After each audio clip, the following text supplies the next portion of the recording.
2000 సంవత్సరంలో ఫిబ్రవరి 22, 2000 సంవత్సరంలో భారతీయ జనతా పార్టీ నేతృత్వంలో ఉన్న ఎన్డీఏ ప్రభుత్వం అటల్ బిహారీ వాజ్పేయి గారు ప్రధానమంత్రిగా గెజిట్ నోటిఫికేషన్ విడుదల చేసిండ్రు.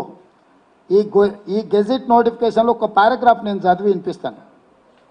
Whereas the National Agenda for Governance contains a pledge that a commission shall be appointed to review the Constitution of India in the light of more than 50 years of its working and make suitable recommendations for any possible changes, and this pledge was affirmed in the President's address followed by a motion of thanks from the both House of Parliament.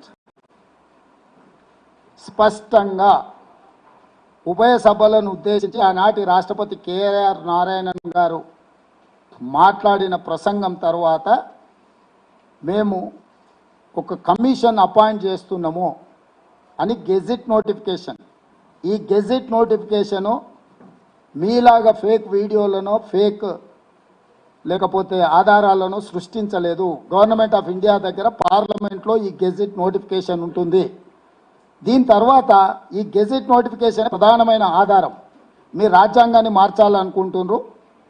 ఈ రాజ్యాంగం మార్చడానికి దీని తర్వాత justice Venkatachaliah commission చైర్మన్గా వారితో పాటు 10 మంది సభ్యులు, మన ప్రాంతానికి సంబంధించిన నాకు తెలిసి జస్టిస్ జీవన్ రెడ్డి గారు కూడా ఇందులో సభ్యులు. వీరే కాదు, ప్రతిభా భారతి గారి తండ్రి వారు కూడా ఈ 10 మందిలో ఒకరని నేను భావిస్తున్నా. వాటి వివరాలు మీడియా మిత్రులు ఒకసారి సేకరించాలి. వాళ్ళు 2002లో స్పష్టమైన నివేదిక ఇచ్చిండ్రు ఆనాటి ప్రభుత్వానికి. 2000 సంవత్సరంలో కమిషన్ అపాయింట్ చేస్తే 2002లో రాజ్యాంగాన్ని ఏ విధంగా సవరించాలి, ఏమేమి సవరించాలి, మిగతా విషయాలకు సంబంధించి నివేదిక ఇచ్చిండ్రు. ఇప్పుడు ఆ నివేదిక అందుబాటులో లేదు. ఆ రోజు ఎందుకు రాజ్యాంగాన్ని సవరించలేదంటే 2004లో ఈ దేశ ప్రజలు షైనింగ్ ఇండియా అని ఎన్డీఏ ఎలక్షన్కి వెళ్తే ప్రజలు తిరస్కరించి యూపీఏ 1 శ్రీమతి సోనియా గాంధీ గారి నేతృత్వంలో కాంగ్రెస్ పార్టీని అధికారంలోకి తెచ్చిండ్రు. కాబట్టి ఆనాడు రాజ్యాంగాన్ని మార్చే ప్రమాదం మనకు తప్పింది. ఆ తర్వాత 1-2 ఆర్ఎస్ఎస్ మూలాలు ఉన్న ఆర్ఎస్ఎస్ బాధ్యులైన వాళ్ళు ఇచ్చిన స్టేట్మెంట్లు, వాళ్ళు రాసిన పుస్తకాలలో విషయాలను కూడా నేను ఈరోజు ఇక్కడ చెప్పదలుచుకున్నాను. ఆర్ఎస్ 2వ